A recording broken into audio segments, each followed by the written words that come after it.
Here I am with Dr. Harry Ballion, the director of the cath lab and cardiologist at Glendale Adventist Medical Center. Thank you for being here, doctor. Thank you for having me. What do you want people to know about the CARE event? The CARE event is basically an event that we have set up for our patients to come in and get simple measurements of their arteries, arteries of their legs, arteries of their abdominal aorta, and also the artery of their neck.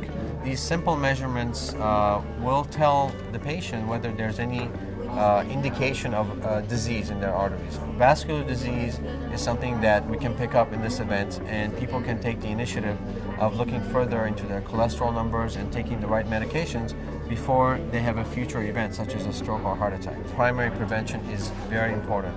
We want people to take the right steps before they come into the emergency room in full arrest or before they come into the emergency room with their heart attack. What you do now is going to save you in the next 5 to 10 years. You have to eat the right foods, you have to take the right medications, and have the right lifestyle. But it takes a few key initiative steps to come in events like this to identify whether you have any red flags or any markers that can potentially lead to future disastrous events. Dr. Ballion, what can the typical person expect from a screening such as this?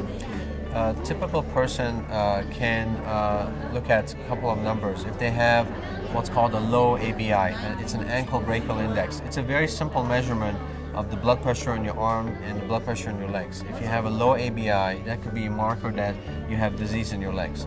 And we know that 6 out of 10 people that have disease in their legs also have significant disease in their heart, the coronary arteries. So just by simply getting a number, you can actually identify that you may have you may be prone to having future heart attacks. So also another thing that we look at here is the abdominal aortic diameter. People who are smokers, especially males, they can have abdominal aortic aneurysm, and this can rupture and have a fatal consequence. And lastly, we look at the carotid artery and the actual diameter. If you have carotid artery stenosis or narrowing, you can be prone to future strokes. So 3 key measurements, 3 pieces of information that can save you from future stroke or heart attack.